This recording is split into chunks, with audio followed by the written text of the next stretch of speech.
Good morning, everyone. So this is Who You're Going to Call Ethical Decision Making in CF, and we are going to talk about protective services and dealing with our CF population. I'm going to start out with an overview of protective services. As you can imagine, protective services in the U.S.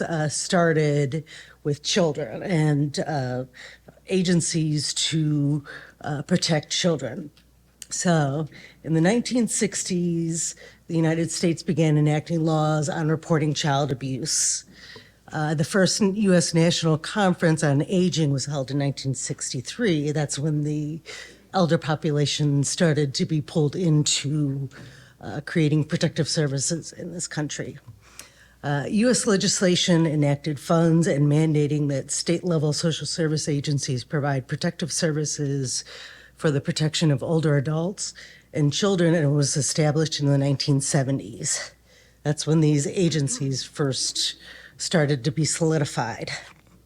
And then by the 1980s, all 50 states were providing protective services to at least one portion of the U.S. population determined to be vulnerable, which then was mainly children and older adults. And then later on, the National Adult Protective Services Association was founded in 1989 to address elder and adult abuse, meaning all persons 18 and up. By the 2000s, about 90% of states were providing protective services to vulnerable adults age 18 and up. State legislation on child protective services, adult protective services, and elder protective services today vary significantly, with some states having separate agencies for adult protective services and elder protective services, while for others, adult protective services serves everyone 18 and up. So in looking at that, in this presentation, I want you to think about what are protective services like in your state, and how does that vary based on the cases presented, and what are some of the issues and concerns with protective services where you are. For children under 18 and senior citizens, this does also vary by state to state, but it's roughly age 65 and up is what is considered a senior citizen. Their age alone defines them as a vulnerable person and a vulnerable population, whereas adults under age 65 need to have a disability or some condition that makes them more susceptible to be abused or neglected than the general population. So with that population, the adult population that is under 65, what is that vulnerable condition and what does that entail? So that's a big gray area as well. And what do different states look at that differently? What is considered a vulnerable person for someone who is not a senior or not a child? So, and that is our history. Now we will start with our first presenter.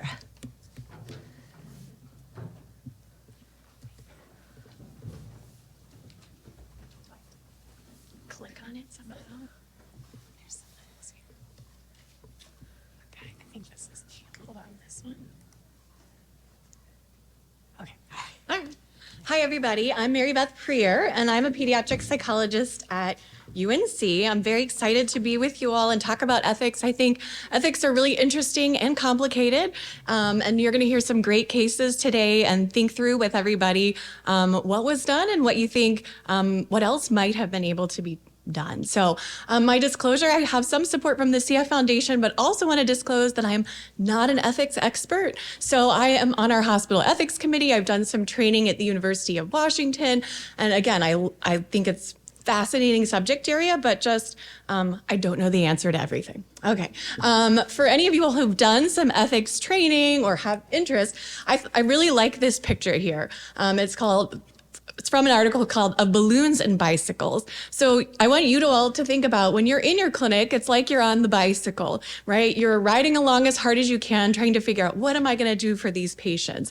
And ethics comes in as this balloon. And so we're thinking about what cases have I seen in the past, right? So this idea of practical wisdom, what have I seen that has gone well? And what might I predict is gonna happen? And so you all today are in this balloon as you hear about these different situations.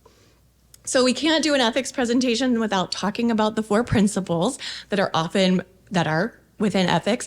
The first is autonomy. So the right to hold your own values and beliefs and to make choices based on those. So this is a big thing, I think, within our culture in the US too, is the idea that I can believe what I want and you can have a different opinion. But think about again, then that means I get to make decisions based on my values and beliefs. Beneficence is this idea of promoting good. I'm assuming a lot of you all and a lot of people in healthcare in general went into the field because you wanted to help people. So this is something that's part of you, right, as you came into this. Non-maleficence is the thing you hear a lot in healthcare, this idea of do no harm, right? But it also means that you're going to try to do things like prevent and remove harm. And that is when perhaps you're starting to think about CPS, APS, when you're worried about there's harm being done. How can I help? And then the last is justice and fairness. And I like this picture up here. I don't know if you all can see it, but I think there's been more discussion, hopefully within your institutions and in general about these concepts. There are rules that we follow and we want to make sure there's equity in what we're giving and that we're also thinking about people who don't have access to different resources. They are going to need more than others. So we're not just giving standard of care to everyone. Now, I think it gets tougher when we think about, so which one of these is most important? Which one gets to trump the other? And I don't know that there is one that maybe trumps the other, but a lot of times we talk about the best interest standard. And that is where we're kind of weighing risks and benefits and thinking about how are we going to promote the most good? So oftentimes we're thinking a lot about beneficence. Okay, this is something perhaps you all have seen before. It's often used in ethical decision making. It's called the 4-box method. I'm not sure how much you can read up there. I also work in palliative care, and this mirrors in some ways a tool called the Seattle decision making tool, which is often given to families when they have difficult medical decisions to make. So when you have an ethical decision and ethics teams come in, they might use this. And so you'll see in the 4 boxes, the top left is this idea of medical indications. And you'll see underneath it which principles it thinks it's promoting. So this is related to beneficence and non-malfeasance. So thinking about what's the medical problem, what are our goals of treatment, and overall, how can we benefit from medical care, and how can harm be avoided? In the top right are patient preferences. Again, you see it says patient preferences. This is going to be different, perhaps, than yours, but also can get tricky when we have what a child might prefer versus what an adult might prefer. The bottom left is quality of life, such a big term, right? Such a huge thing that can be defined differently by everyone here in this room, and promotes a lot of the different ethics principles. So questions in here about, is it possible to have the best quality of life that's physical, mental, social? How is that all intertwined? And might we change treatment based on how someone defines quality of life? Sorry, and then the bottom right is contextual features. So justice and fairness and how that is playing a role in our decision and in our case overall.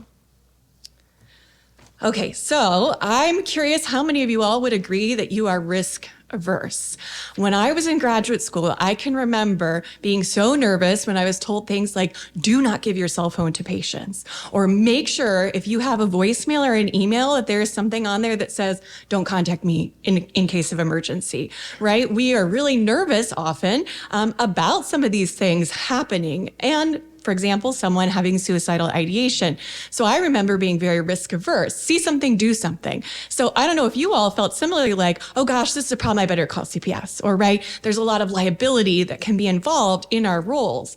There are really high risk situations and patients, and there are times when it might feel easier to say, yeah, this makes sense. This is why I am gonna call CPS. I'm really worried about abuse. I think places where it gets a little grayer or trickier is when we're thinking about neglect. Now, I'm going to ask you all here, how many of you are mandatory reporters? How many of you have made a report? Okay. How many of you all think your team understands that they are also mandatory reporters? Okay. How many of you does your team look to you and say, can you make the report? Right? Okay, so important to help educate your team that actually you all are mandatory reporters as well. This is defined differently in some states. Some states cast a really large net about who is a mandatory reporter.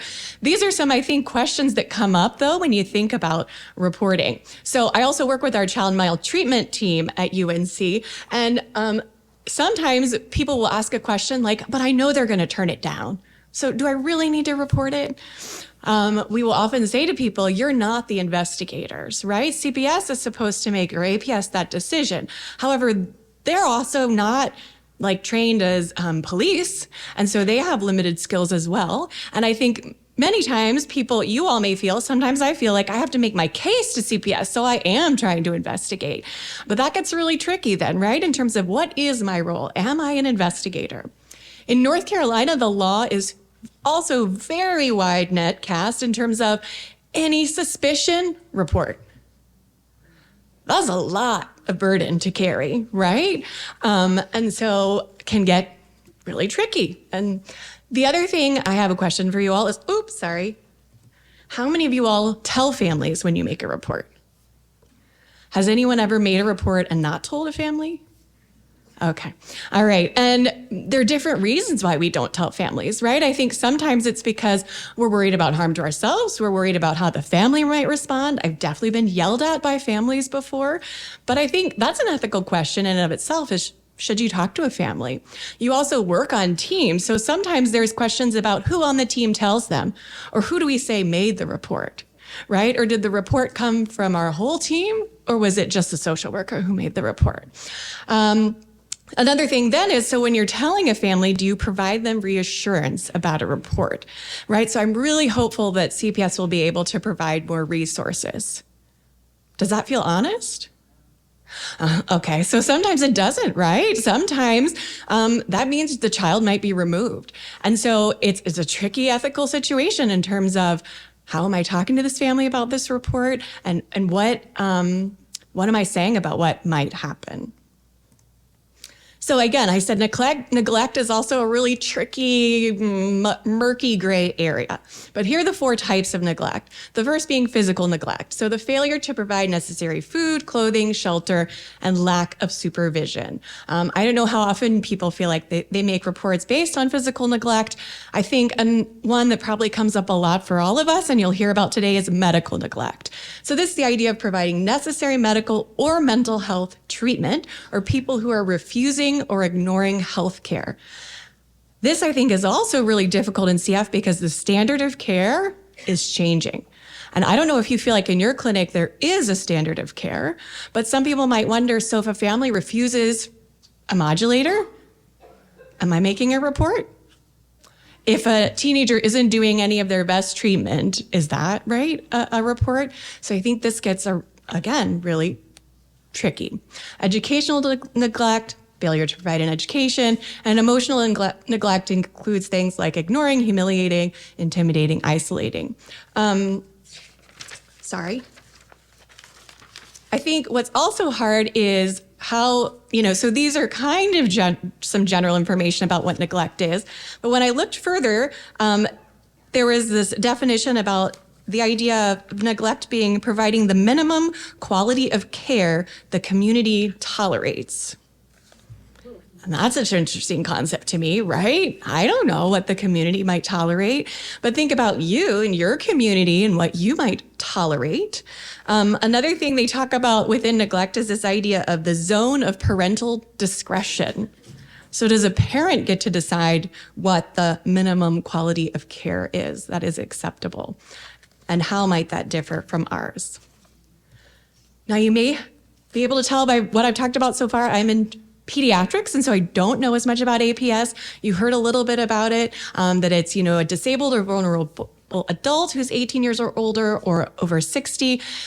This can be, vulnerable adult be defined as someone who lacks competence, who is in a home, who has a developmental disability, but other things that might be a reason to consult might be things like abandonment or financial abuse. And think about this as people are getting older too with CF, this idea of healthcare abuse as well.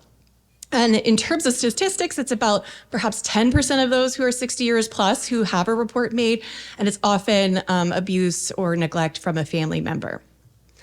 Now, when we get to pediatrics, these statistics are pretty shocking to me. I don't know if to you, but in the US, there are generally annually 4.5 million reports made on 8 million children. And of those reports, about 80% are for neglect, 18 physical abuse, and 10% sexual abuse. I don't know if that feels right or what you might expect. Now, here's the other kicker: 16% are substantiated. That does not mean that they're true, right? That just means, though, that's the percent that is found there's enough evidence for. Oops, sorry. Now, another really shocking statistic to me is that means by the time, generally in the population, a child in the US is 18 years old, 1/3 of those children have had a report made. Now, though, when we think about Black children at 18 years old, 50% of them have had a CPS report. That's huge. That's really important to kind of stop and reflect on. What I don't have the numbers for is then how many of those children are put in foster care and how many are reunited. And then I think another big important thing to think about is this idea of poverty and how that sometimes is perceived as neglect. And so when people have lack of access to resources, does it feel fair to make a report when it's really, this quote says, "This data is a clear reflection of the incredible levels of child poverty in the US, more than bad parenting." I don't know if you all agree with that or what you think about it. But some people would then say, should we be making reports only when we feel like a child is being harmed in the context of that? So what about, another thing to think about is the trauma for families. So 50% or 33% of children in general have had a report. What was that like for that family? What was it like for that child, right? Maybe we tried to provide reassurance. We said, we hope you're going to get resources, but that can be really hard. Now, you all raised your hand to say, yes, I feel like I'm a mandated reporter. How many of you all would say, actually, I also feel like a mandated supporter? Is that a term you've heard before? So this JMAC, so the Just Making a Change for Families, has some more training where they say, yeah, we want people to be risk averse. We want people making reports, but we also want people to kind of reconceptualize themselves as mandated supporters. And you'll see on here this idea, we've kind of reduced this really complex thing of child and family crisis to a single intervention, surveillance with the threat of child removal. And so you all, hopefully you all raised your hand. I would agree you're all definitely mandated, or you are supporters, right? Whether you feel mandated or not. And the good news is there are lots of ways you can provide support. When we're thinking about social determinants of health, when we're thinking about how do we help someone get to clinic? How do we help them get access to food or housing, pay for prescriptions? And the good news too is that there are lots of available resources within the CF community that can help you be a supporter. And so things like also knowing, hopefully if your team has a hospital ethics committee, there are other people in the mental health community you can reach out to for support. Compass is a great resource. And so just thought we would start off by thinking about all these statistics and also reminding you about this idea of how you are supporting families in so many different ways. All right. Thank you.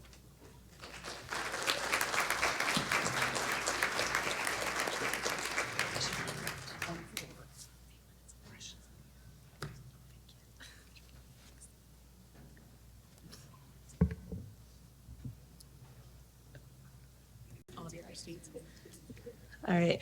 Good morning. My name is Chloe Ford, and I am the CF Mental Health Coordinator and a PRN social worker at Ann and Robert H. Lurie Children's Hospital. I was also the CF social worker during the time of the case that I am presenting on today. Correct. All right.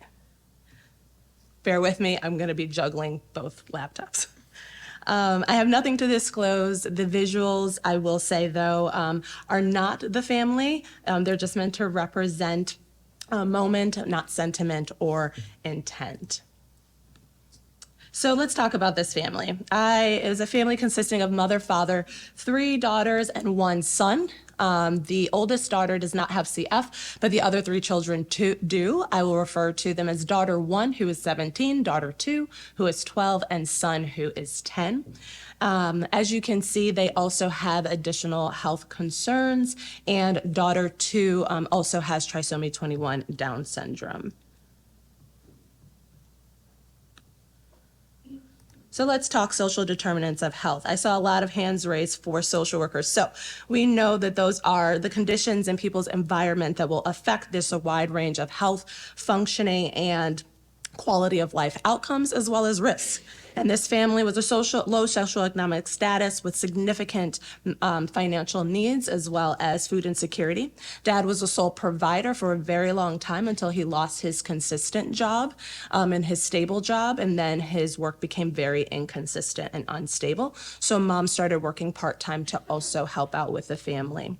There is no secondary education with this family.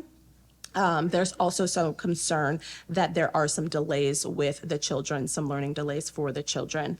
And the family frequently has car issues and or need for gas assistance. In addition to the health concerns that was noted in the previous slide, there is also concern for weight management as well as low PFTs. The family lives in a rural area with limited services easily accessible, and they are over an hour away from our hospital for care. The family does not have a reliable support system. Many times mom always would say, you know, people come to us for support and assistance, but it's not the other way around. So no one to really be able to lean on and rely on. And the family's been with us for over a decade. And throughout that time, their adherence was always hit or miss, but also for the team, we felt it necessary to consistently do everything to try and support the family, because with everything that they were going through, with mom being the primary caretaker and many times the sole caretaker, our feeling was that they were doing their best. So we were just going to support them as much as possible. And during that time, mom and was also being responsive to phone calls and emails. They were coming to their appointments, so we were able to see the family and support them. And they were used to frequently being admitted for continued care as well. So in addition to the medical and emotional support that we gave, we were also helping financially as much as possible. We would give gift cards for groceries and for gas. We would also help them obtain Healthwell. Healthwell is a nonprofit that's dedicated to filling the gap. So they will provide co-pays and your premiums and deductibles and out-of-pocket expenses. We would help them get option care for nutritional assistance, and then also the government assistance that we were able to get them as well.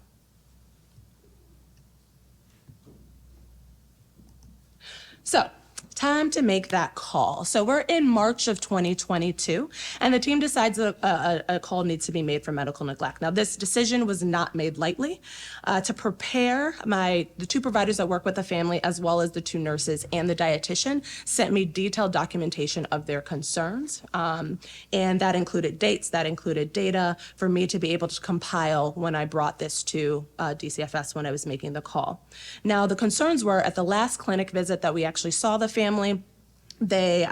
We set up a medical agreement with them. In that medical agreement, it stated the needs of the patients, but it also stated having monthly check-ins, either virtually, monthly clinic visits, virtually and in person, so alternating that, and then also doing weekly check-ins with our nurse so that they would be able to provide weight, spirometry, and also to state any other needs or concerns that they had, and if they needed any prescription refills. Well, this never happened. And from that meeting for that clinic visit to March, we had not seen this family in 4 months, and they had canceled 3 times. So then we also did a deep dive into the pharmacy, called the pharmacy to see how prescriptions were being refilled, and we found out that many had not been refilled in a year or more, including daughter 1's Trikafta. So that was another red flag, because we were asking weekly, and whenever we would see them in clinic, we would ask for refills, and they would be like, oh yeah, we're good. It was evident that the son was not using the BiPAP because he was not able to tolerate his settings. Also, was not getting more monthly port flushes because when we called the nursing agency that we connected them with, they said when they did try to reinstate after COVID, mom denied it. So it had been 8 months since that had happened. There was also concerns for malnutrition. For daughter one, mild concerns. For the son, severe concerns. Whenever they were admitted, they always gained weight, so it showed that nutritionally the plan would be successful if we just did it. Also, the son had a G-tube, so another reason why it should be able to be successful. And there was ongoing concern about glucose control for daughter one as well. That was never successfully maintained. Lastly, the family was just not responding, and they would not respond to email, no messages on the patient portal. They would not answer a call, so it was time. Now, I did call mom several times to get a hold of her just to let her know. Finally, she did respond back to me, and I told her that we were making this call. She told me she understood my position. She did feel that it was unnecessary and that the team was saying that she wasn't a good mom. I provided emotional support throughout that conversation and explained what the process would be like. I did make the call. It was accepted, and then an investigator within their district was assigned. Now, before we go on this journey, I do want to say that I'm highlighting a lot of the significant events so that you understand the case. But behind the scenes, there were so many conversations that were happening weekly, bi-weekly with everyone involved. So with DCFS, and DCFS is Department of Child Family Services for us, so our protective services. So DCFS, other supporters, as well as with mom and then the team. So we are constantly talking and getting updates, and we're still supporting the family, still financially trying to help the family with the gift cards and the gas assistance. And whenever they were admitted, they would receive parking and food and gas as well. So all of those things are still happening. So let's begin this journey. So the investigator is assigned. I met with the investigator. I called the investigator after he went for the home visit, and he was not convinced that this was medical neglect. He said that he felt for the family and that at one point in their interaction, he cried with them. And I shared our sympathy. I said, we have that same shared sympathy for what this family has always endured. However, right now, this is the time that we needed to make a call. And so we had a very lengthy conversation. And after that, he was like, I get it. I understand. You are right. This definitely should have been a report. And we're going to do what we need to do to make this happen. And so the things that we wanted to get in place, one was home nursing again, and then we also wanted to get NTAC services involved. So now for us, NTAC services is a service in Illinois through DCFS, and it provides family with an NTAC caseworker. And so that caseworker creates a short-term plan with the family. The hope is to ensure the well-being of the children, by not involving taking protective custody of them, but still giving the family the resources that they need. So we wanted to get that in place, and because we wanted them to help with the family financially. We also wanted DSCC to get involved. DSCC is another program. It's the Division of Specialized Care for Children, and so that program in Illinois provides the family with a care coordinator, and that person will help connect them with services and different resources. So after that call, that interaction, the call with the investigator, 2 or 3 weeks after that, all 3 children were admitted into the hospital. During that admission, we did have a care conference. It was the 2 providers that are working with the family, myself and mom and dad. And we talked about why we made the report. We talked about kind of where we wanted to go moving forward. They seemed on board. They stated they understood. They even kind of admitted that there were some things that they had dropped the ball on. So we're like, all right, we're ready to go. Let's move forward. Now, we were hoping that some things would be in place before all 3 children were discharged, because we actually didn't feel comfortable letting them go home, especially how they came in. So that was a big conversation with DCFS, but they said, hey, if they're medically cleared to go, we see no reason why they shouldn't be able to go home. And also, we'll just get these services up and running when they are. Now, I was told that the referrals had been made, and so things were in motion. So then we discharged them. Now, when we did discharge them, we did give mom a document similar to the medical agreement that we had originally did that stated all of the needs of the kids at that time, also encouraging for communication. So while I was being told the services were pending, in June, the son was admitted again. During that admission, he actually disclosed to the inpatient nurse that he had witnessed dad punching mom. And so she ended up making a call for DCFS for domestic violence. I was on that call to support her in doing so. That call was, it was taken, and the investigator who was already on the case received that call, so he did make a home visit for that as well.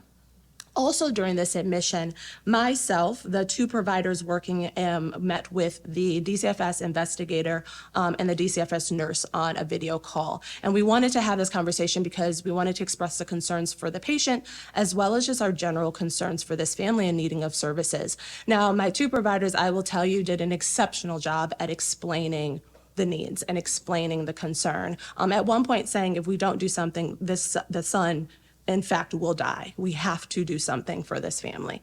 And we were told that services were pending. We were also told that in a week we could meet again and see where our progress was. So we met in a week, and the services were still pending. And then I called a week later, and then finally I got, hey, we have a nursing agency. Wonderful.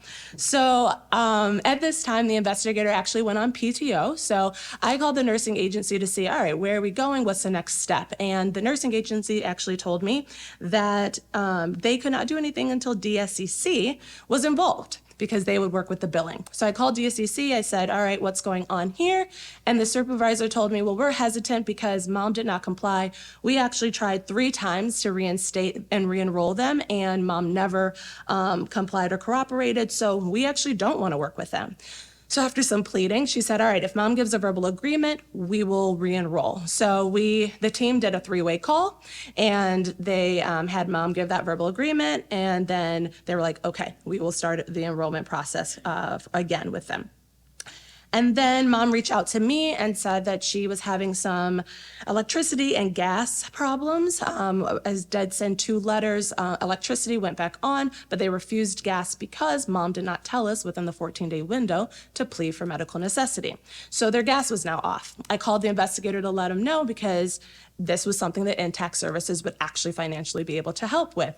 Well, services are still pending. So in August, we found out that the son had actually lost 10 pounds, and which was extremely concerning because, let's be honest, he had no weight to lose. And so we called the investigator to let them know about that as well. When I inquired, now this time I was calling the investigator, he was not answering, called multiple times. So then I called his supervisor and finally got a hold of her. And when I asked about NACFC services, she said that referral was never sent. And so I inquired as to why, and the conclusion was she just forgot. So she sent it that day while we were on the phone. And a week later, NACFC services are now in place. So now we have DSCC working with mom, working with DSCC to get that going. We have NACFC services, hurrah. And so now we are just waiting for, I then had a conversation with mom. In that conversation, mom lets me know that she feels that daughter 1 and son need to be admitted, and so they were. During this admission, son has a right pneumothorax, has to go to the ICU for extensive monitoring and get a chest tube. Because of the health status upon admission, the weight loss, and just the lack of adherence to care, we made another DCFS report for medical neglect for the son. This time, they're in Chicago because, so now they're with the Chicago district. So that worker came and immediately wanted to take protective custody. However, when she called the district, that their home district, they told them that NACFC services had just begun, and so they all made a group decision that nothing needed to happen because they want to see what NACFC services could do. So that ended up stopping us being able to take protective custody. So then so at this moment, they were like, okay, we'll give them a chance. We'll see what happens. And we're like, okay. So we're ending our journey, and it's the end of September. DSCC services are now reinstated. NACFC services are now helping financially. The search for a nurse is going to begin. DCFS is actually going to start closing the cases, and our team is hopeful.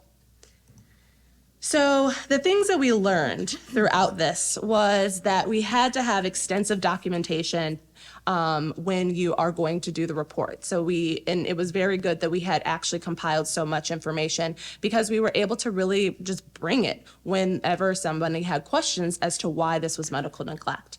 And also just understanding that the investigator isn't going to always know what's going on with a patient and why it might be neglect. So really being ready to educate the investigator as to why you have your concerns.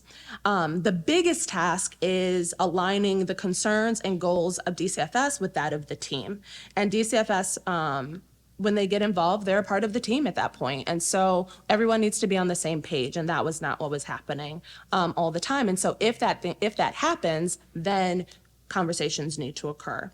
And then really understanding that the time frame and urgency for initiating the services may not be aligned with your initial expectations. So like what we wanted, the urgency we wanted was just not realistic, especially because we know DCFS is very extensive with their workload. And so the needs are extensive. And so it may take a little longer than we hope. And also if people are not doing their job as efficiently, that makes it longer as well. And lastly, if you have to do a handoff, just making sure you have all the documentation of the involvement with DCFS and the progress that was made to be able to hand that over. So thank you for taking the journey with me.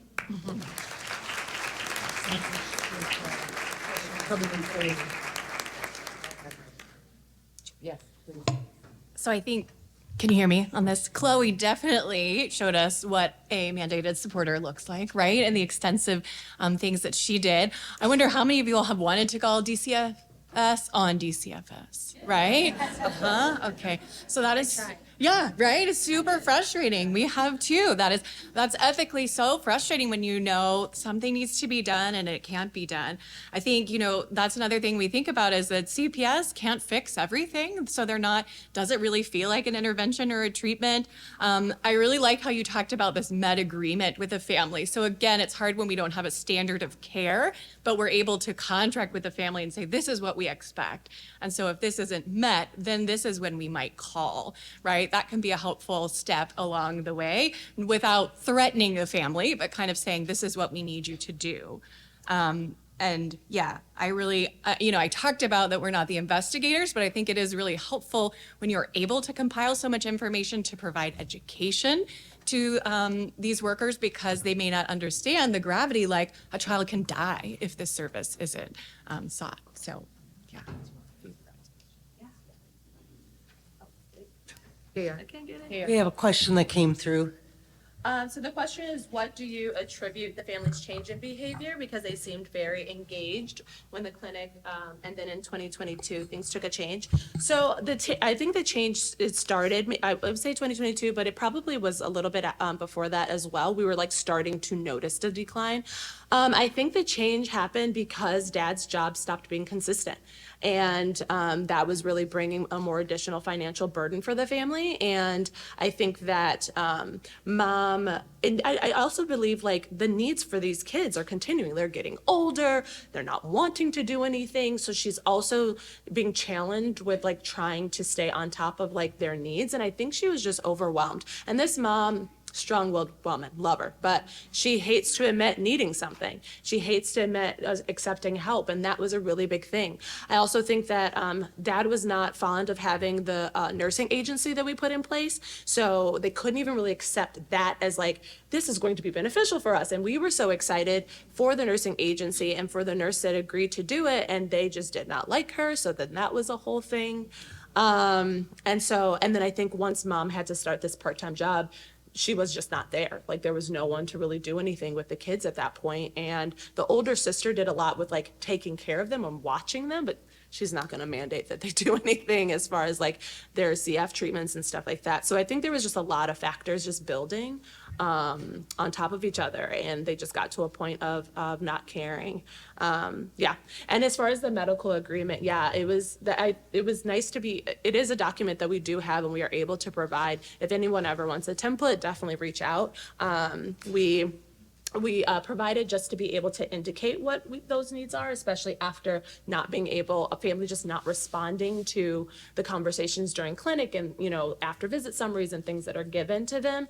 We also use it if the family is not responding at all and we have to send a certified letter. That becomes kind of the certified letter because it starts to indicate all of the reasons as to why we're now going to move forward with DCFS. So yeah, so if you're interested in a template, definitely email.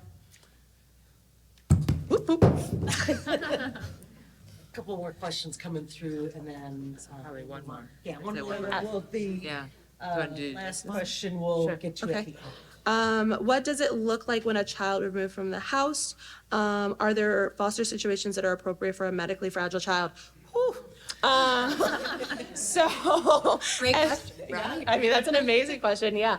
As far as that was actually the biggest fear, especially specifically for this case, these 3 kids had so many complex medical needs that if they were to be removed from this house, finding a foster care that was going to take them and also keep them all together, it was just like, that was the fear, because it was basically, that's impossible. Like, that's never going to happen. We're never going to have it where there's one foster family that's like, oh yeah, give me that.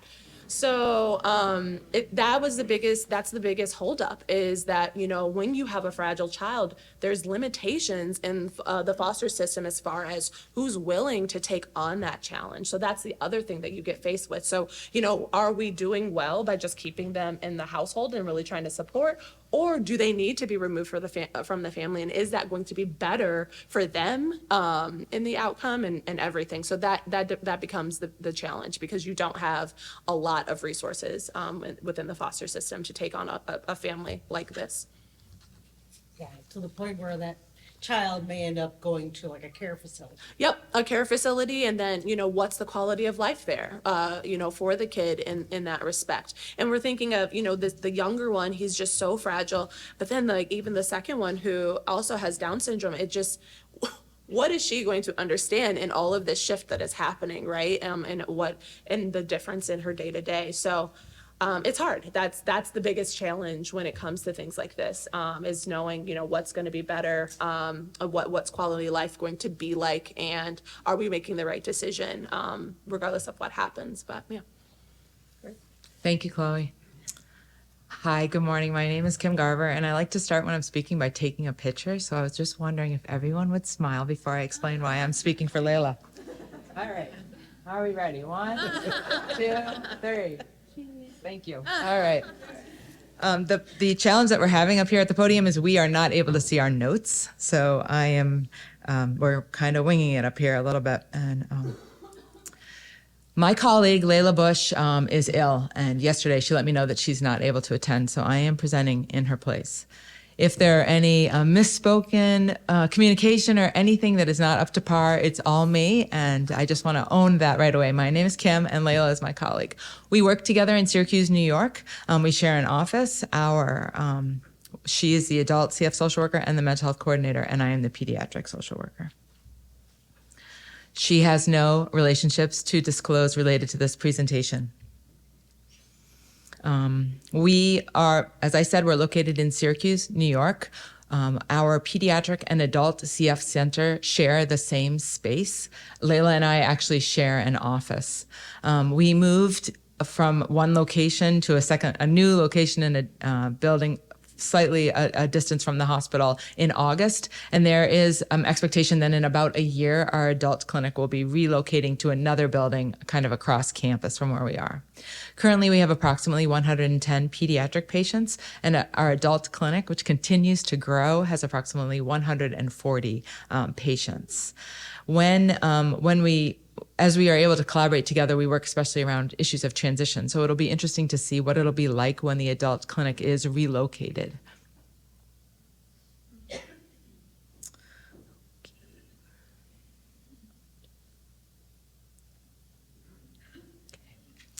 The patient that Layla is presenting is a 74-year-old Caucasian female who resides with her husband. They do not have any children. The patient was diagnosed as a child, and she is a retired nurse. She lives with depression that was partly related to her cystic fibrosis diagnosis and partly due to her husband's poor health. He has liver issues, and when his health is compromised, it seems like her depression becomes worse.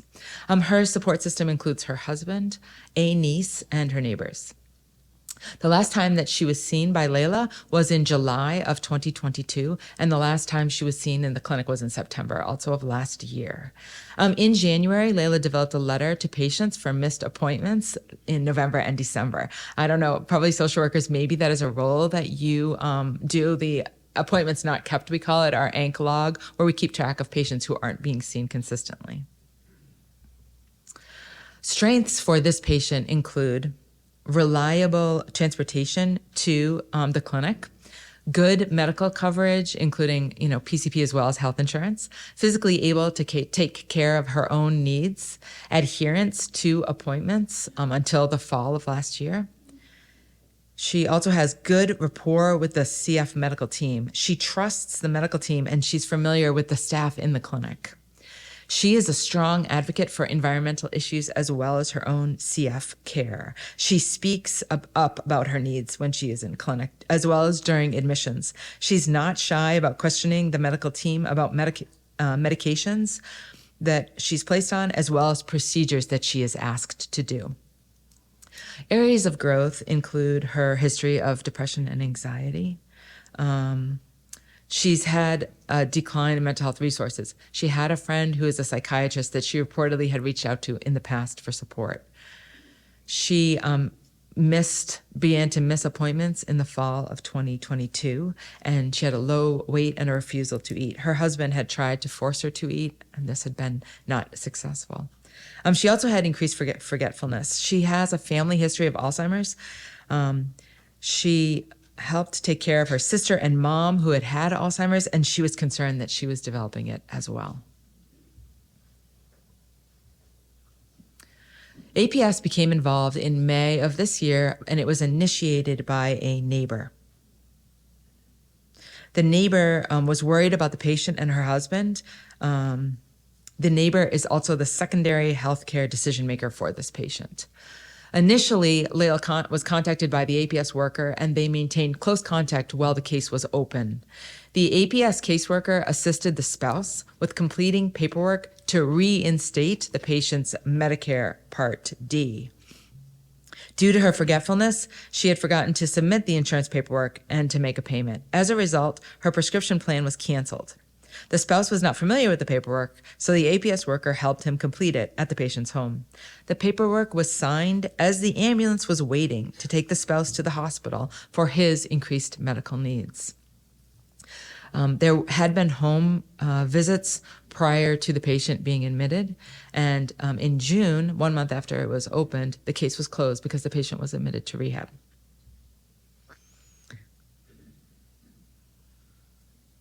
The patient, in May of 2023, the patient was referred by her PCP to go to the ED due to failure to thrive. She had extreme weight loss, increased mental health concerns, forgetfulness, and a refusal to eat. Again, as stated in the previous slide, her Medicare Part D had lapsed, and her spouse, who was her caregiver, was also hospitalized at the time. In June of 2023, she was discharged to rehab with her spouse due to an unsafe discharge plan home.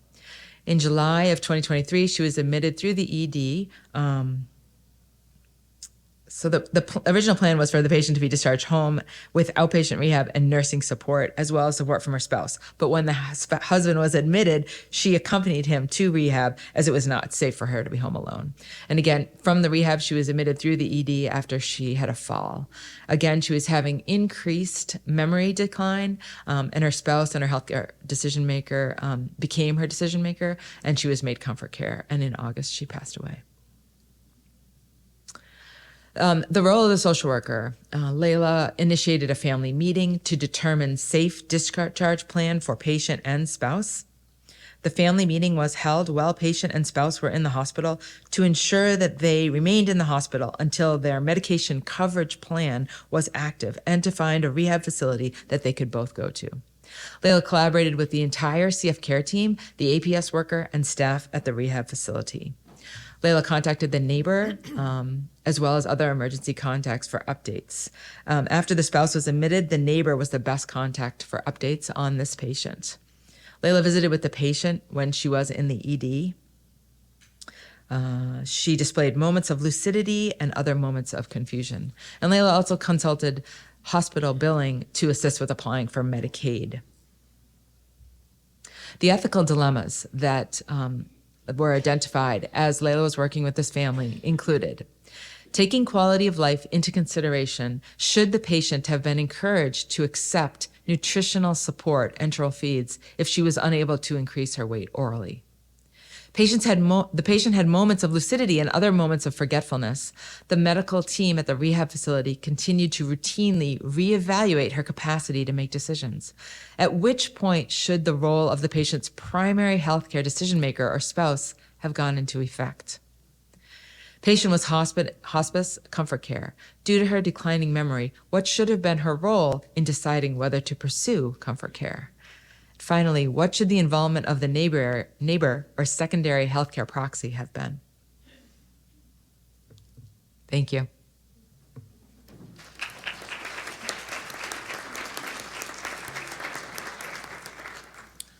So I think a really hard case and important as we think about the aging CF population, that we pay more attention to things like advanced care directives or decision makers. I wonder how many of you, it's still helpful for me to remind myself at times about the difference between competence and capacity.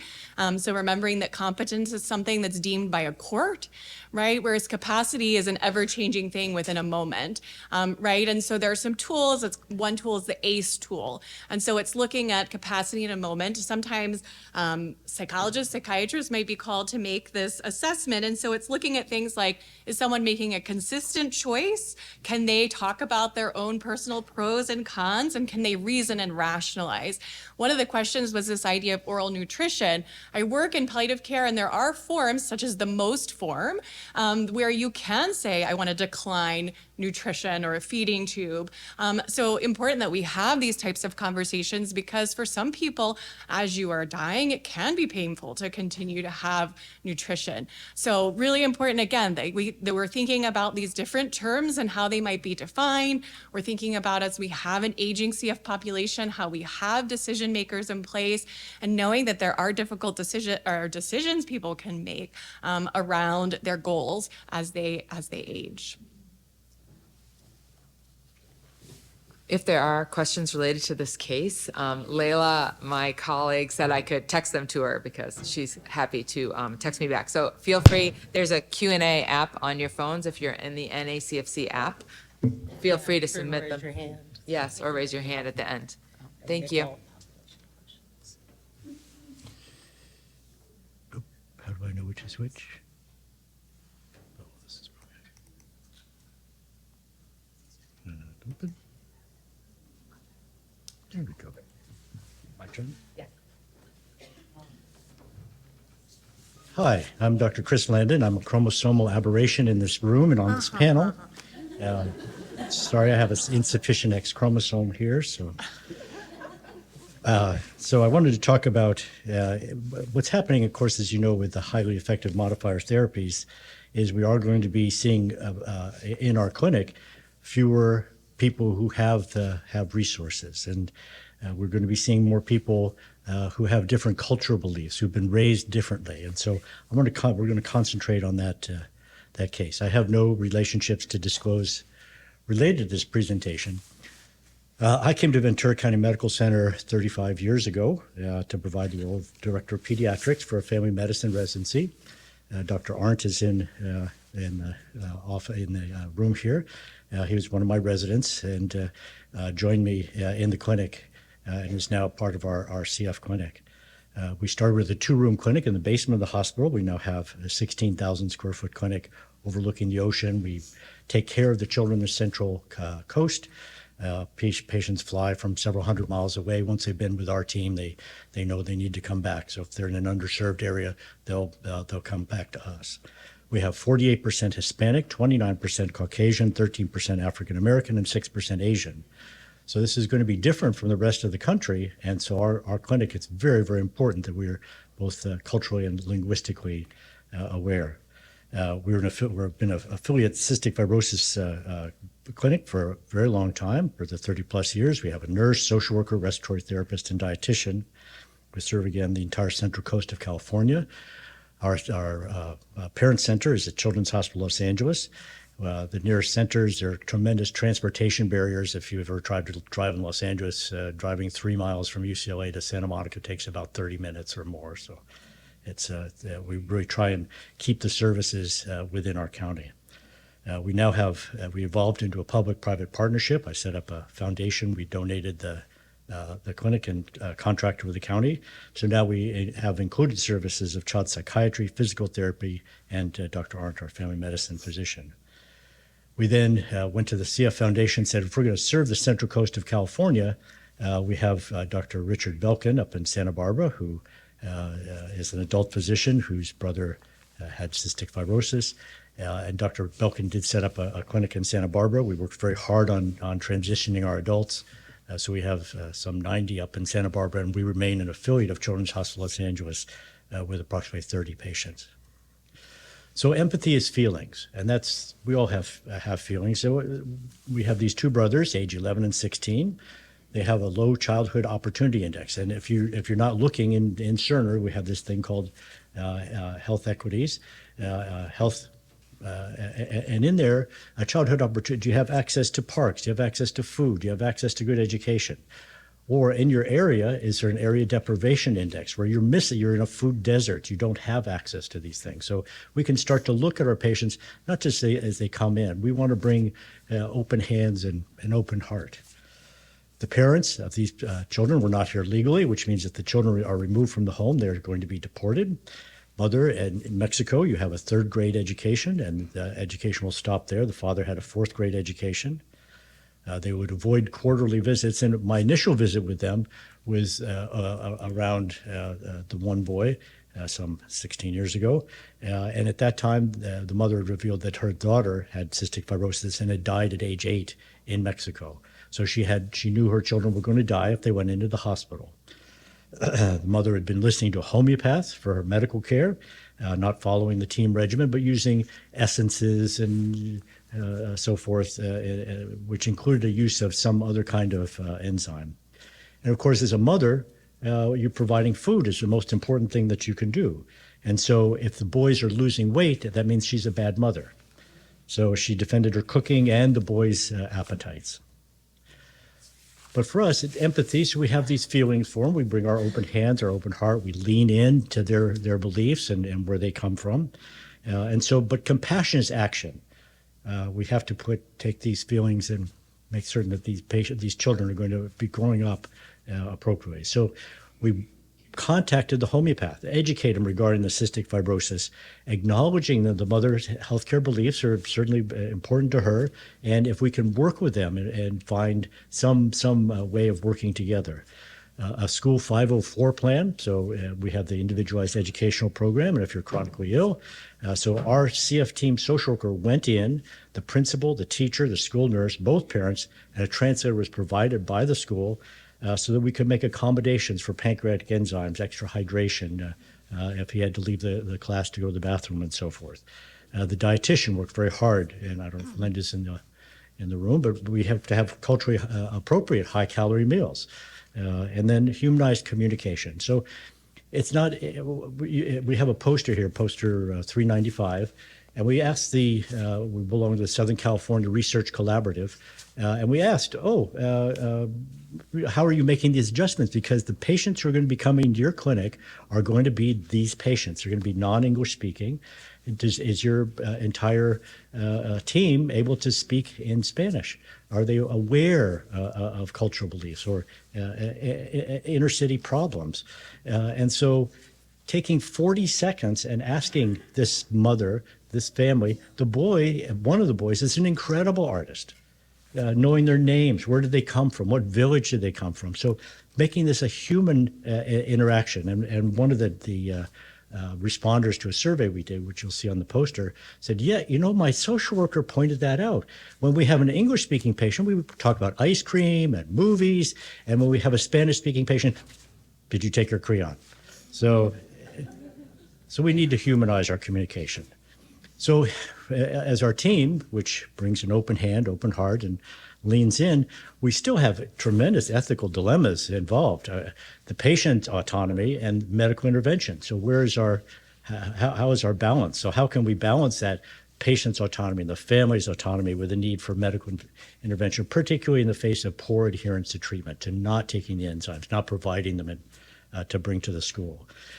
And then parents forget to go to medical school first. I don't know what they're thinking. How can we educate them? And how can we educate someone with a third grade education? When we come here, oh my God, phage therapy, and we're taking sewer water and inhaling it into lungs and CRISPR and everything else that's going on here. It's a hard enough time. I depend on Dr. Arndt to really digest this for me. So when they have a limited education, how can we explain that medical condition so they understand, and so we can help them make decisions that don't go against medical advice? And then, of course, access to healthcare and alternative therapies, the low socioeconomic status, the cultural beliefs, and how they affect healthcare are really going to improve, if we can get through them, improve treatment adherence. So our School 504 plan, attended by the patient's teachers for all subjects. Every single teacher attended, the school nurse, the school principal, parents, sibling, translator, everybody was there. The accommodations were made, the enzymes, the access to bathroom, Gatorade, extra time to complete assignments, self-regulating in PE if you need to sit down, changing seats if students are sick. But that didn't occur. So the compassion is action. Our social worker felt as a mandatory reporter, and we have our huddles beforehand, and we bring, again, open hands, open heart, and lean in. And as a team, we discussed, is this time for this mandated child abuse report? The patients have a chronic, life-threatening, degenerative disease.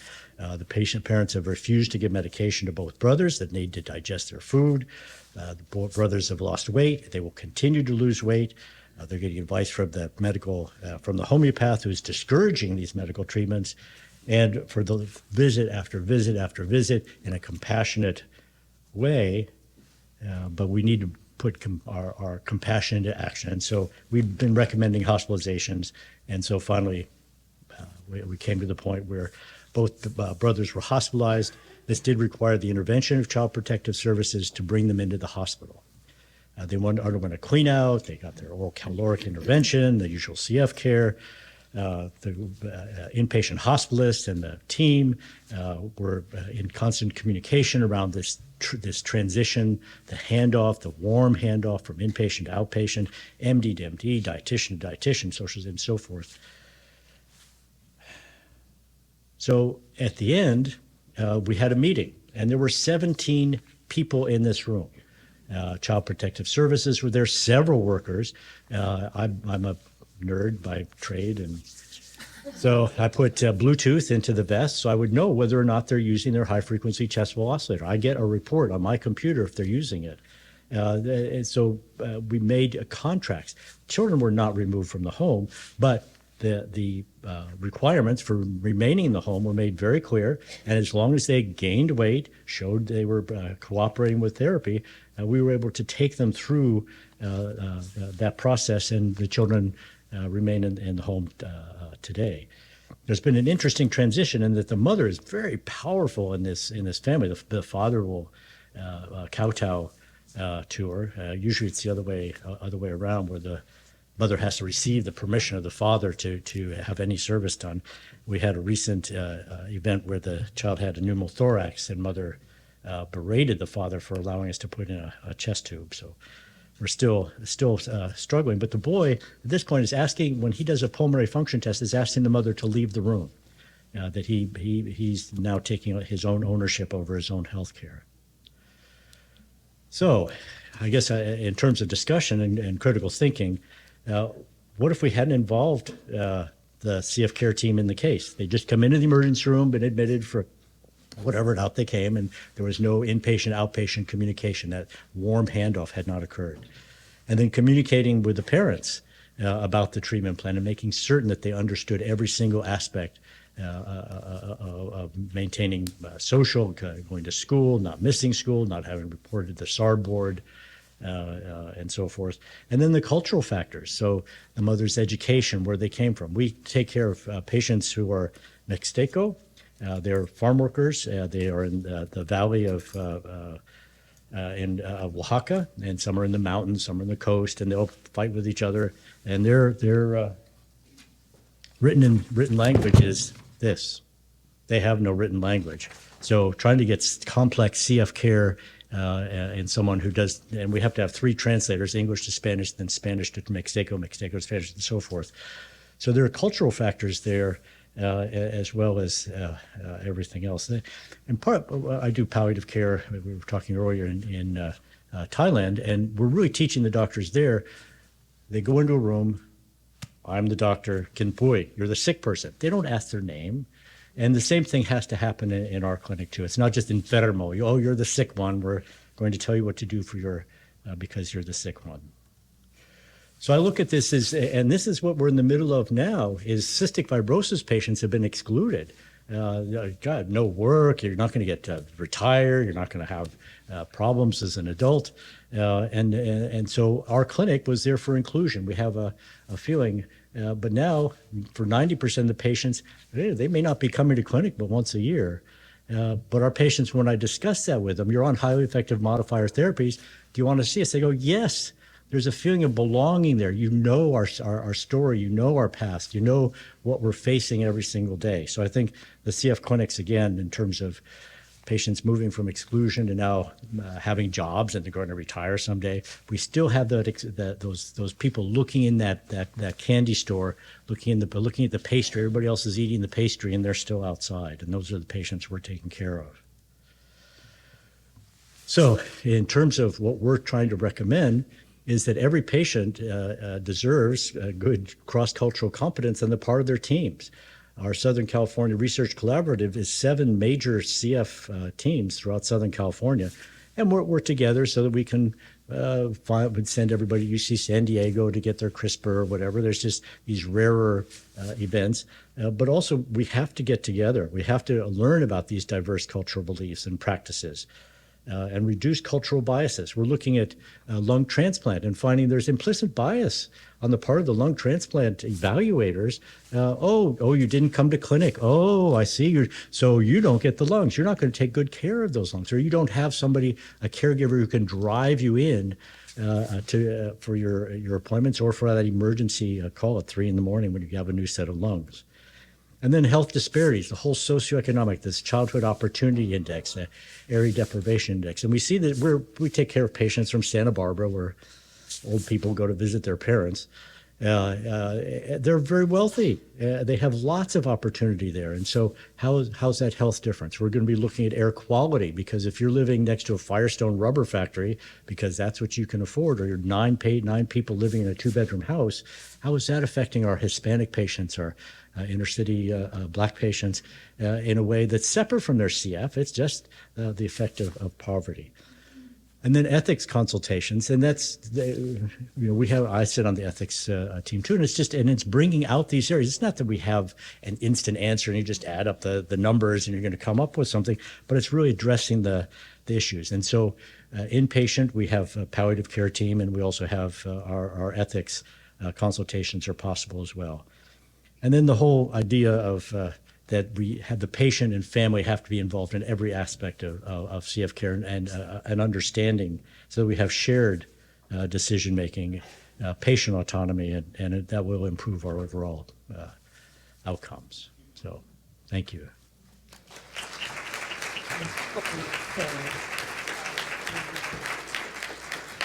So I think a lot of great points you bring up. One, I think this idea of moral distress you've heard. I like this quote that being the agent of someone else's decision or life causes distress, right? So for a lot of you, calling is a really difficult thing to do. I think I'm going to joke with you, right, about I think some families go to Dr. Google's medical school, right? And so how are you balancing this idea of medical misinformation as opposed to my autonomy to make a decision to go and receive care from a homeopath. And so how are we creating these relationships with families where they can trust us to tell us the different types of medical care they might be seeking, so that we can partner with them to think about what's in the best interest for a child. And then you've heard repeatedly, and I wonder thoughts too, about the best interest for children is often to stay in the home. And so it's how are we helping provide services in the home so we can keep families intact. Does that microphone reach? No. Oh, wait. Oh, there we go. We have some questions from the audience.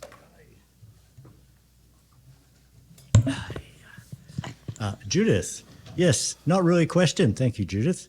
Not really a question, but more of a challenge when we have a family where the parents are not literate in their native language, and so much information literally gets lost in translation. We don't have a Spanish-speaking provider, so we have to rely on the Marty translation services. Thank you, Marty. So I agree with the statement that we don't take the time to shoot the breeze with these patients because we are so focused on relaying information to patients. It doesn't feel great as a social worker. And I think the translation services have to come along too, and who you contract with, because it can be very literal. With the Mistake families, if you're in the valley, you're the coast, or you're in the mountains, they hate each other. And so we'll bring in a translator. You go, oh, yes, they speak Mixteco. And they're arguing. You go, how are you today? And they're arguing for 30 minutes. And you go, well, what was that about? So, yes, the hospitals and the translation services, I agree, have to come along. Lauren, how did you navigate mother's trauma of losing her child? And we're still navigating that because she really does not want to open up about it. What's interesting, because she developed a tremendous hostility for me, which made it uncomfortable for me to be in the room. And so I asked Dr. Arndt to take over. But unless the tall, white-haired guy, old guy who knows all about CF, comes in and listens to the lungs and looks in the ears, so by using that physical examination, we were able to get at some kind of relationship. But it's, oh, I've lost my questions here. Then the other was, how do you do it? In our county, we have something called Casa Pacifica, which is a home for abused and neglected children. And so when we have had children there, it's a place for really crazy kids. I went in and there's a basketball court with a beam across, and there's kids sitting on top of the beam. So it's really not an appropriate place. We do have kids and families together. We have a number of organizations who will take care of the infants of drug abusing mothers and so forth, where there's difficult social situations. But finding that medically fragile home, and then people will make a business out of it too. Suddenly they've got 3 kids on ventilators, and you just go, well, is this a business for them? So finding that empathetic, compassionate caregiver, it's hard enough. So that's all.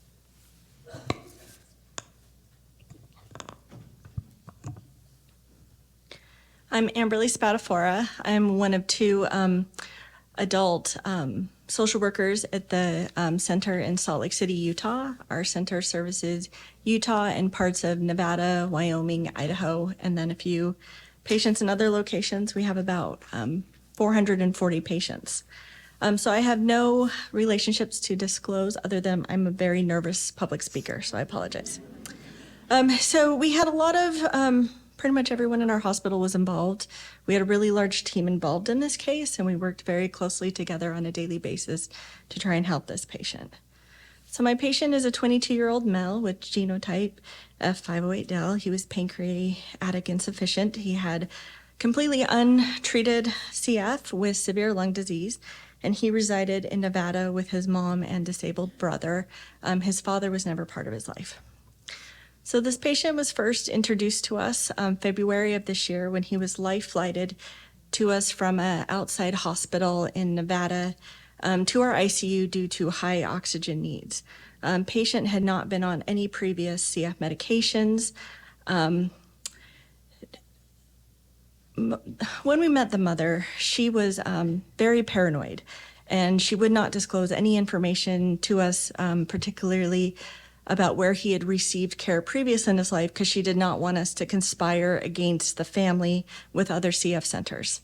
Our patient was very lovely. Mom did share that he was diagnosed as autistic, and he did not have decision-making capacity. However, we were unable to ever confirm that. So mom would refuse care. She would physically get in between the nurse when trying to administer insulin. When his blood sugars dropped, she would refuse oxygen because she did not want him to become dependent on oxygen. She would refuse medication. She refused pretty much all treatments. She was very difficult with all disciplines. The first night she was admitted, security had to be called 3 times, and they were called multiple times throughout the entire admission. The patient ended up being discharged with no prescriptions due to family's request, no follow-up care, and with a FEV1 of 22%. Patient was admitted to us again in April. Mother continued to interfere. She would literally get in between the nurse. She wouldn't allow access to the patient.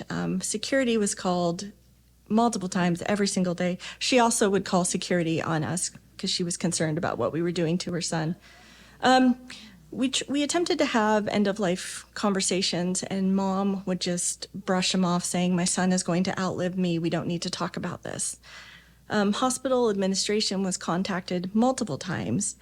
The patient, again, ended up being discharged with no follow-up care, no prescriptions, and this time with a FEV1 of 16% and a prescription for oxygen. When we discharged him, he was on 8 liters. The oxygen company that mom chose to use would not bring a tank to our hospital, so mom had to go pick it up. We found out the next day that when the oxygen company called us, that mom never picked up the oxygen. This concerned us greatly because they lived quite away from our hospital, and they had to go through a lot of elevation changes to get home. I first contacted APS in February when he was first admitted. I ended up talking to them virtually every day. During that first admission, she would not open a case unless we had the home address. Mom was incredibly paranoid and would only give us a P.O. box address. I contacted his insurance company, a previous oxygen company we knew that they used. Nobody had a home address for this patient. So it was kind of just left where it was. When he came to become life flighted to us again in April of this year, mom had refused transfer because she did not like our visitation policies. That hospital was greatly concerned, so they also contacted APS. So when I called them when he was admitted, they were very aware that he was brought to us. This time, APS was starting to get concerned about his health and longevity. But again, she asked me to try and get the home address one more time. I talked to them virtually every day of his second admission. And she had shared with me that multiple providers from Nevada had contacted her between February and April. She asked me one more time to try and get his address. So I worked with our night team to try and ask him what the home address was when mom wasn't present. He finally gave an address. However, when we Googled it, it was to a warehouse, and that went nowhere. So APS at that point was going to get the police involved to try and see what she could do to find out where this family lived. Her plan was to find a home that the patient could live in, an adult group home, take custody of him. She shared normally in Nevada, they work with the family, let him know they're going to court. But she wanted to get custody of him without the family knowing due to mom's interference with this case. So the ethical issues that we came across are really interfering with family dynamics. His mom had been his sole caregiver for 22 years. He really loved his mom and completely trusted her. He allowed his mom to make all medical decisions for him. And we were just walking a fine line between having her not be present and supporting him. It was very difficult. Also, the patient's autonomy. We came in to educate him about Trikafta and how that could help him to feel better. And he was very interested. He asked very appropriate questions about what this would do for him. But mom just would interfere and tell him how this would kill him and this is going to affect this and that, give him all these other health problems. And it was just really hard to support him and his curiosity with mom interfering. We also believe that the patient had decision-making ability. However, that was never assessed. Due to her paranoia, we thought that it would be too harmful to have psychiatry come in to assess if he had capacity. Unfortunately, he passed away less than 6 weeks after he was discharged the last time before APS could ever take custody of this patient. I think one of our biggest takeaways is we had a large team involved daily with this patient, and we all worked really seamlessly to try and build rapport with the mom. We were always really kind to her, despite how confrontational she was with the team, and really tried to build a relationship. And I would just contact APS early with any concerns. They were a really fantastic resource. I did want to know the outcome to this case, so I called after we found out he had passed away, and they said that the case is ongoing and would not share anything with me. I don't know if mom's going to be charged with neglect or not. So, any questions?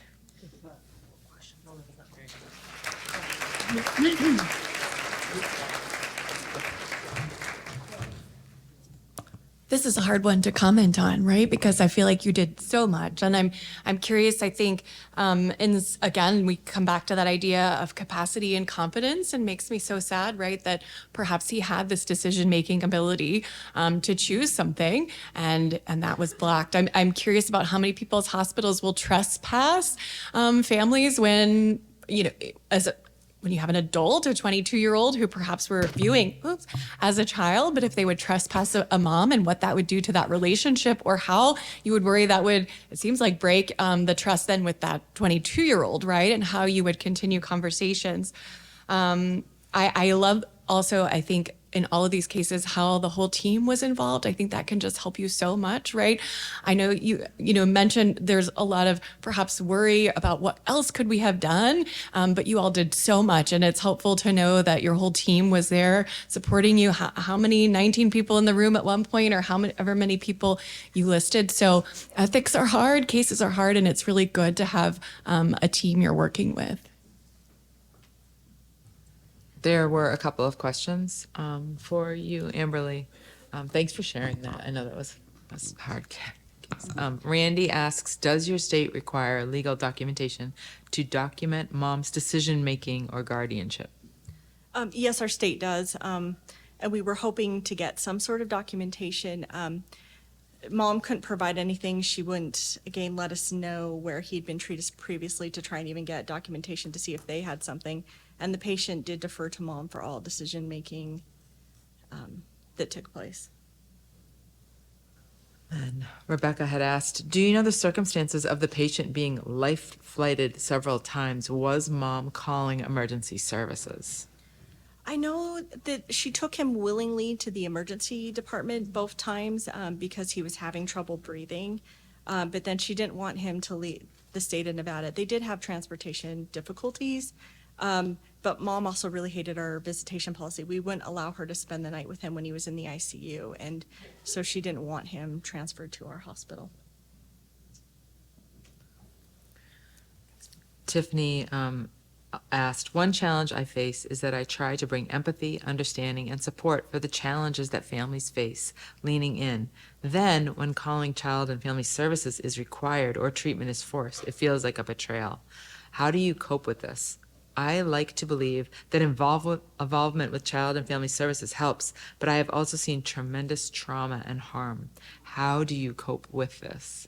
I'm not sure. I mean, I'm not sure if this is just for Amberly or for anyone on the panel.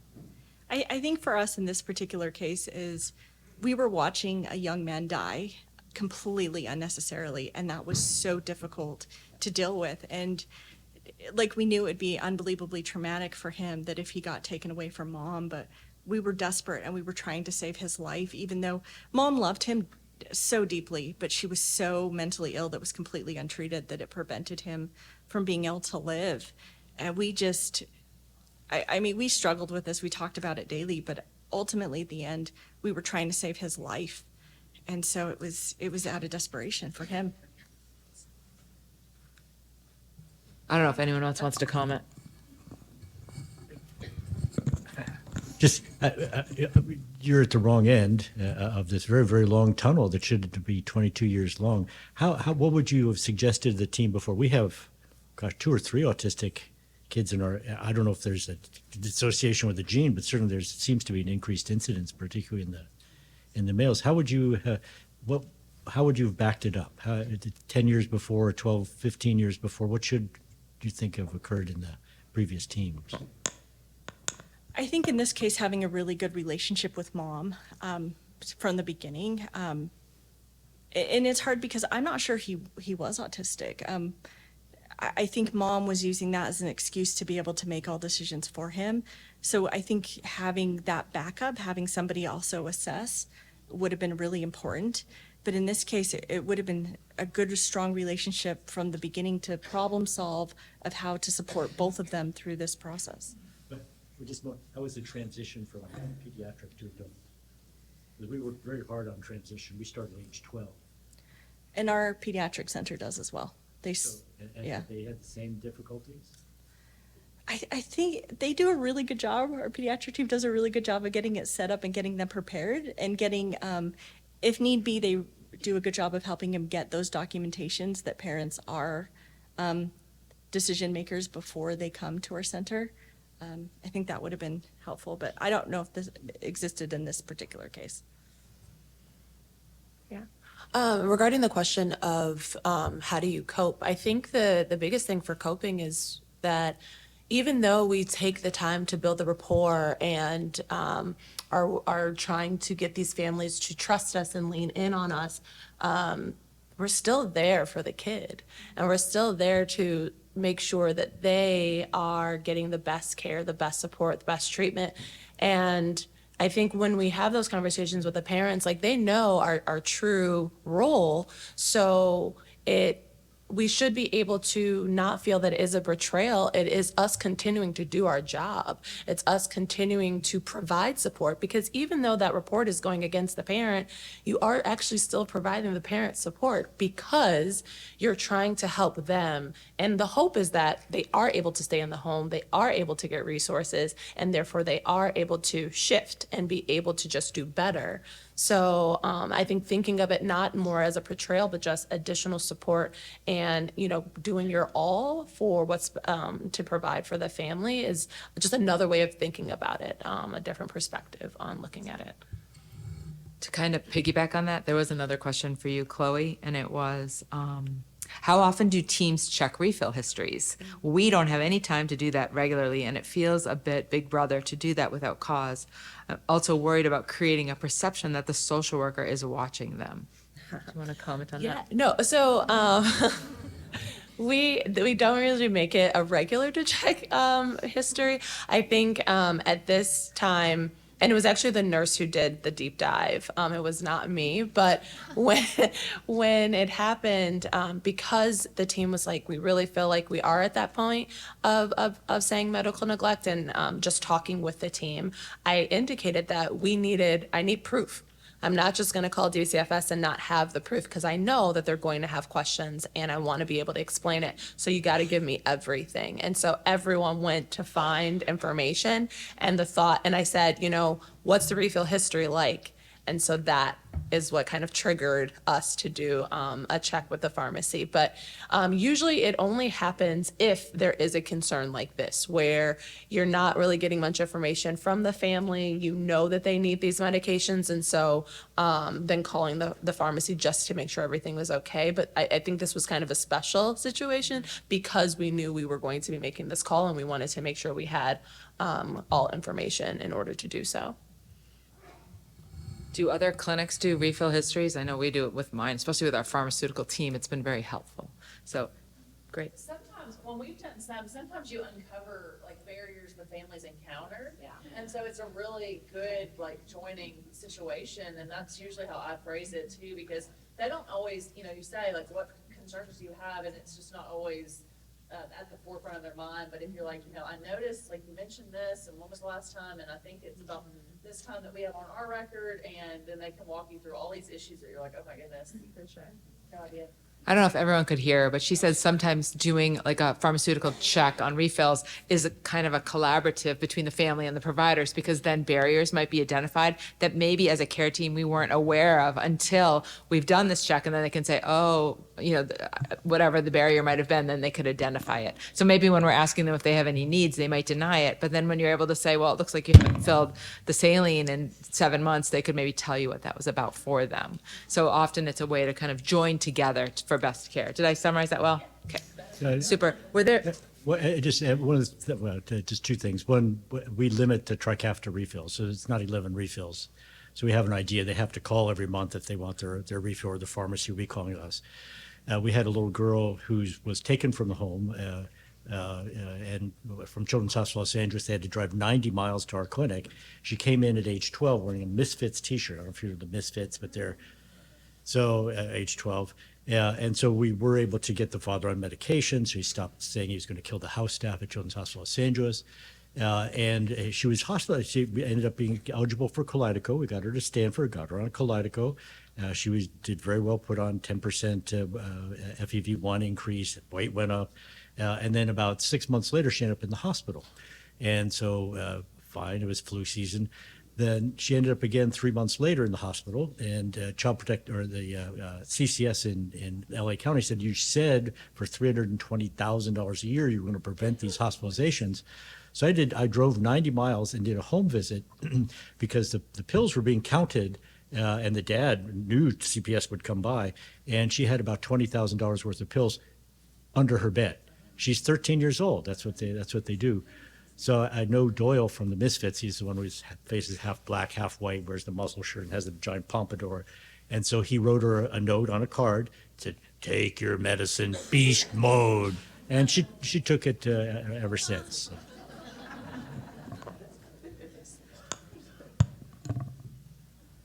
If people have questions from the floor, they can also go up to the microphone if they'd like to, or stand up and state a question. Okay, I'll wait for her. Go ahead. Thank you for this really important conversation. I actually just want to offer a resource. So there is a palliative care and CF course through Indiana University. It's free. It's for all disciplines in CF care. You can get continuing education. There's a lot of discussion about medical decision making, advanced care planning, and it's intended, to be focused on the lifespan, from infancy all the way to adulthood. And Mary Beth, myself, Gail Yasher, I don't know if Gail's here. Oh, hey. We were all contributors to this course, so just something to be aware of to kind of continue in this important work. Thank you. Chloe, this question is for you. What do you, we already did that one, sorry. This question is, at that extreme, what are your thoughts about reaching out cold calling to other CF sites in the area to inquire about history? Do you think APS could provide that permission? Amberly. We did call a few centers around us. We also knew that he grew up in Southern California, and we called some centers there, but couldn't find anybody in Southern California that had treated him. I just want to go back. Suzanne, I just want to go back to the point about do we call CPS on CPS? And I just want to say, I have done that once, and there was just a situation where the worker was not responding, and I thought, one of the cases presented here, you've made like 3, 4, 5 reports on a family. I would suggest that we think about it. Maybe the workers are overworked, I get that, but at the same time, there's neglect that can happen, probably not purposefully, and ultimately something good can come out of it, and it forced the agency to kind of look at their own processes and how they were handling the case too. So just to say, went all the way up to the director, because I just thought something needs to be done to help this family and to help this patient. I think that's a great point. And for us too, it depends on the county you're in also. And people will be like, oh, this county won't do anything, but that one will. And so knowing that there are higher ups within CPS you can call, I think is really helpful. Yeah, I actually inquired about doing that, and I did try to call and escalate the situation, and no one returned my call. So it didn't go anywhere. And then also, and it's just speaking of different districts, because there are different districts, I had spoken with other social workers, specifically our ED social workers who deal a lot with DCFS and everything like that. And when I mentioned the district that the family was in, every time the response I got was, "Oh yeah." Yeah, they're not fast. And I was like, cool. And so I was like, okay, well, where do I go with that? And then in Chicago, like specifically our Chicago district, I don't know if it's just because they receive more cases or what it might be, but they are a lot more efficient. So when they were in the hospital, it was like, yeah, I'm calling Chicago. But it just didn't go anywhere because they ended up talking to the district that they were from. But yeah, I did try and I still got nothing. And I was like, okay, well, here we are. Yeah, I think that's an issue in a lot of different states as well of, how are protective service agencies, how are they regulated? What are the districts in each state? How is it regulated? But then what do you do with those people that are in the poor areas or the ones with the bad reputations? And how do we facilitate change with that? Because it's not fair if you come from Boone County in Illinois that you get nothing when the same situation, if that person was in a different district in Illinois, would get something completely different. Is that fair? And is it just? But then how do we change the system? And what are some ways that we can support each other to advocate for change in those communities? Because a lot of times with politicians, when I've involved try to local districting and politicians on this issue, then the discussion is, do the squeaky wheel gets the grease? So how do we start facilitating change and getting these cases heard? In my county, we had 15% of our babies were exposed to drugs, and they weren't removing the children from the home. We set up moms and kids drug recovery centers. We did other things. But I met with the head of CPS. I said, I've got abused, neglected children being burned with cigarettes, and they're not being removed from the home. He said, Dr. Lynn, I want you to meet with all of my child protective service workers, or that's the job you get as you graduate from MSW school, and half of them were pregnant. He said, there's not a single pregnant mother in here who's going to remove that child from that home. So you have to work with me on educating them. So I think working your way up, managing up is important too, and making that direct connection that you made. There's a request for the person who spoke about the palliative care to give more information. If you could come back to the microphone and just say how we could learn more.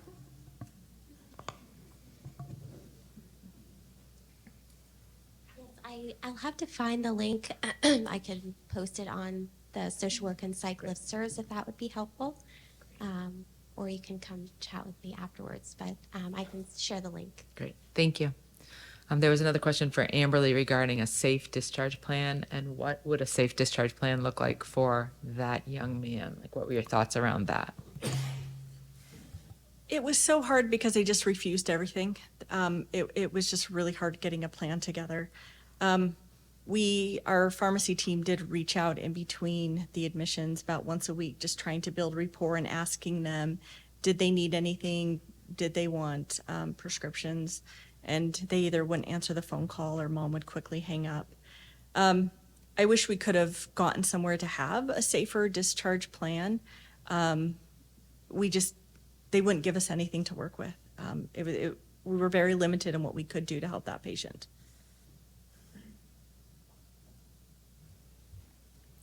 This is for all of the speakers, everyone. What do you all think is one of the number one reasons a family would deny care in your experience?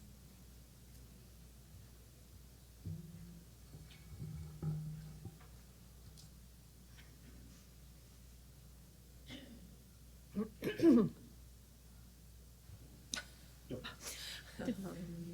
want to start? Yeah. So, cultural beliefs is for us the most important.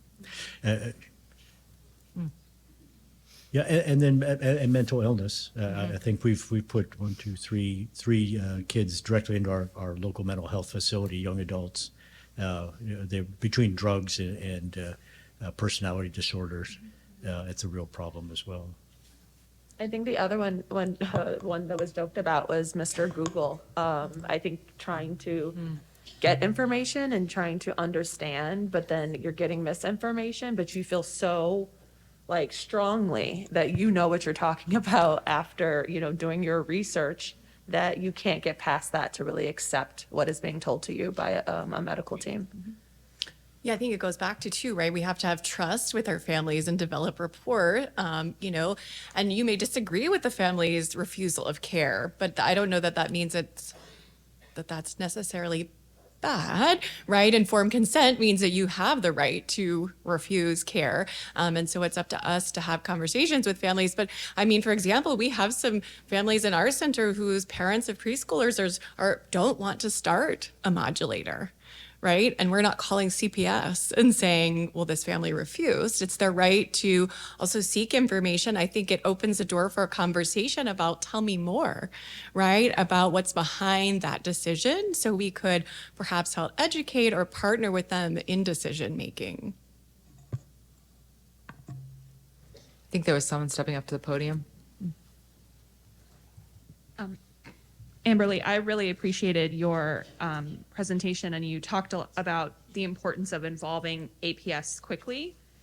This is a persistent challenge in my state because I work with an adult center, and they won't take APS reports while the patients are hospitalized because they're in a safe space. And my counter argument to that is that the hospital is not their place of residence. Their place of residence is their house, which is unsafe because there's 17 cats and urine everywhere or whatever it is. And they will always say, you can't make the report right now. We won't take it right now. You have to call us as the patient is discharging. And then I am sort of reliant upon, if it's happening over the weekend or a day that I'm off, whoever, our hospital has a policy that social workers have to be the one to make APS reports. So I don't know why anyone can make a report, but not at our hospital. And so I'm relying upon whoever is understaffed on the weekend to stop and take the time to make this APS report over the weekends, which doesn't even go directly to the county that it's for. So my question is have any of you ever run into this? And what do you kind of say to try to advocate for please take this report now because this person's home is still unsafe, even if they're temporarily hospitalized? That is such a hard situation. When we first got this case and we knew we were going to have to involve APS, when I called them, my first question to them is, what can they do? And she listed that they have very limited power to go in to actually help vulnerable adults. The APS worker I worked with had worked for the organization for 30 years. And in that time, at first she was not interested in getting guardianship of the patient, was what we were asking for.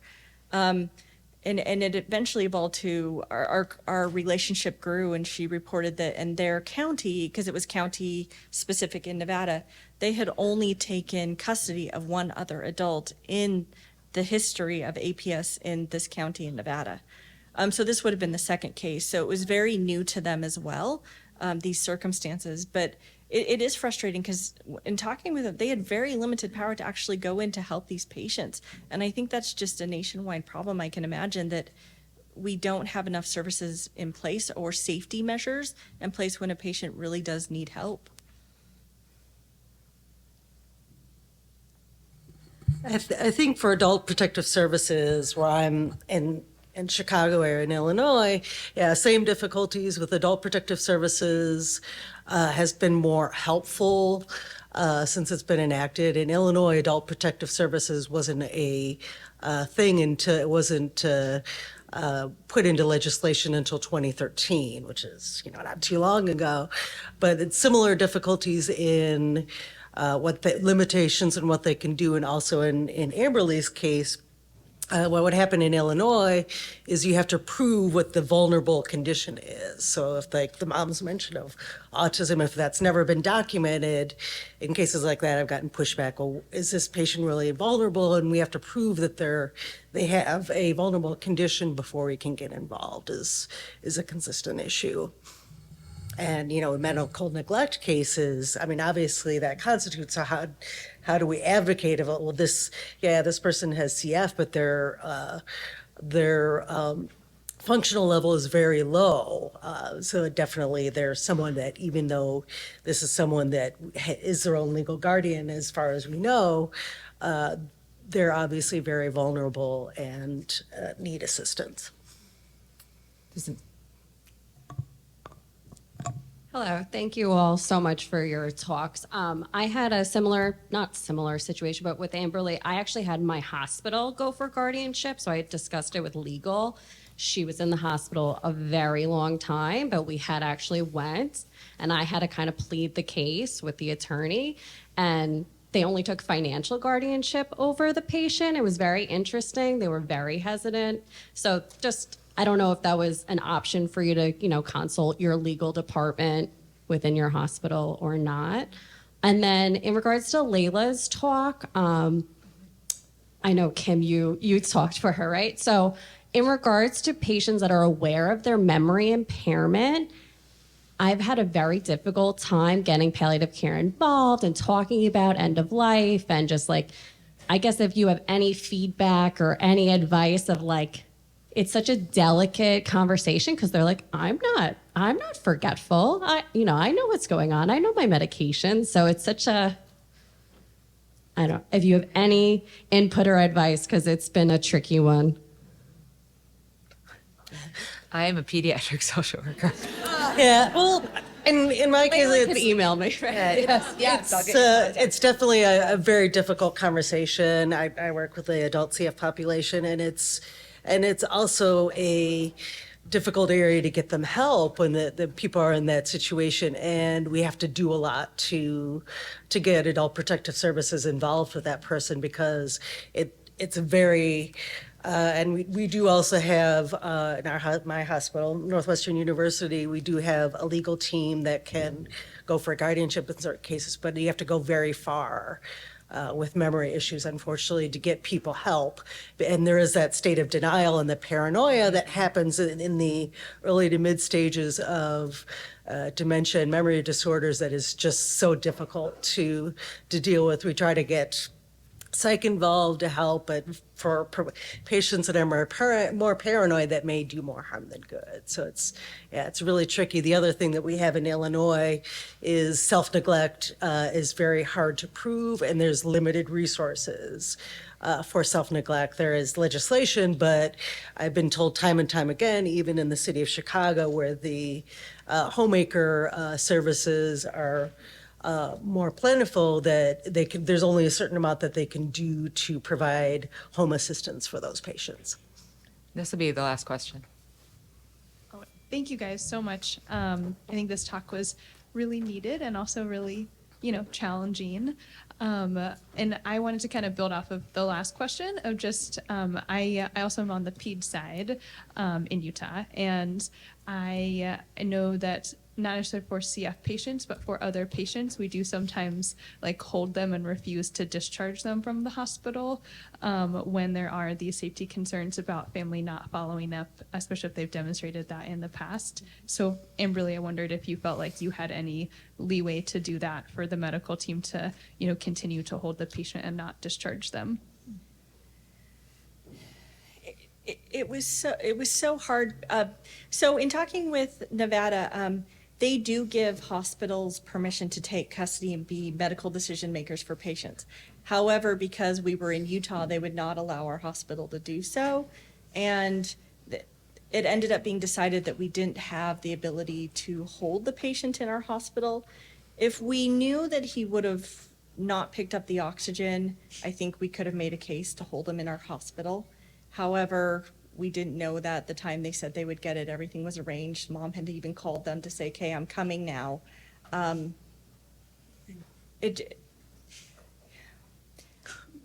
They just decided they didn't have enough to hold him. Thank you. This ethics session, as Keisha said, always kicks off the conference, and it was a privilege to be involved with my colleagues to consider these cases with them and now with you. I have sat through this session for years under other excellent CF social workers who have come before us. Heidi and I want to thank the excellent advocates we got to work with, Mary Beth, Chloe, Layla, Chris, and Amberly. 2, we want to thank each of you for attending. We hope you have a great 2023 NACFC conference. Thank you.